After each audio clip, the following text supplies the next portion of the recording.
একদম রেস্টুরেন্টের মতো সিদ্ধ ডিম দিয়ে মেয়োনিজ তৈরি করার সহজ রেসিপি। আমরা তো সবসময় কাঁচা ডিম দিয়ে মেয়োনিজ তৈরি করি, তবে এভাবে একবার সিদ্ধ ডিম দিয়ে মেয়োনিজটা তৈরি করে আপনারা দেখতে পারেন। কাঁচা ডিম দিয়ে যখন মেয়োনিজটা তৈরি করি তখন কিন্তু প্রচুর পরিমাণে তেল লাগে, আর তেলটা কিন্তু শরীরের জন্য অনেক ক্ষতিকর। তাই আমরা সিদ্ধ ডিম দিয়ে এভাবে তেল ছাড়াই মেয়োনিজটা তৈরি করে নেব। এখানে আমি প্রথমে ডিমটাকে সিদ্ধ করে তারপর খোসাটা ছাড়িয়ে নিয়েছি। এখন একটা ব্লেন্ডার জার নিয়ে ব্লেন্ডার জারের মধ্যে সিদ্ধ ডিমটা দিয়ে দিব।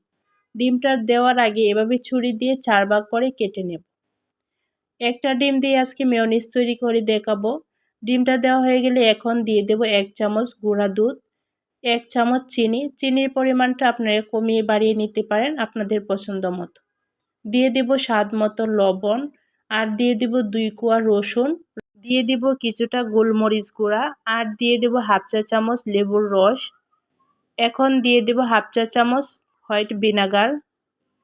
এখানে ভিনেগারটা দিলে কিন্তু মেয়োনিজটা অনেক দিন পর্যন্ত ভালো থাকে। আর দিয়ে দেব 2 চামচ রান্নার রেগুলার তেল। এখন দিয়ে দেব 2 চামচ পানি। আমি এখানে নর্মাল পানিটা দিয়েছি, আপনারা চাইলে কিন্তু তেলের পরিবর্তে পুরোটা পানি দিয়েও মেয়োনিজটা বানিয়ে নিতে পারেন। এখন সবগুলো একসাথে ভালোভাবে ব্লেন্ড করে নেব। এখানে প্রথমে 1 মিনিটের মতো ব্লেন্ড করে নিয়েছি।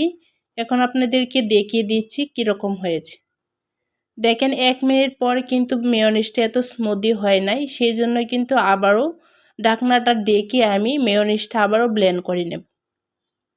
এখানে মেয়োনিজটা ব্লেন্ড করতে কিন্তু বেশি সময় লাগে না, 2-3 মিনিটের মতো কিন্তু ব্লেন্ড করলে মেয়োনিজটা তৈরি হয়ে যায়। আবারও 1 মিনিট মেয়োনিজটা ব্লেন্ড করার পর দেখেন মেয়োনিজটা কতটা স্মুদি হয়েছে।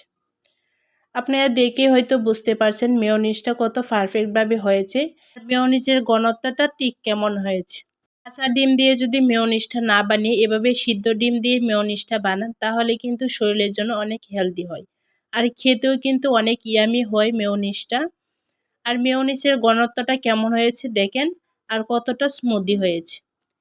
এভাবে কিন্তু আপনারা বাসায় একবার হলেও খুব সহজে মেয়োনিজটা বানিয়ে নিতে পারেন, আর রেস্টুরেন্টের কিন্তু একদম এভাবে মেয়োনিজটা বানিয়ে নেয়।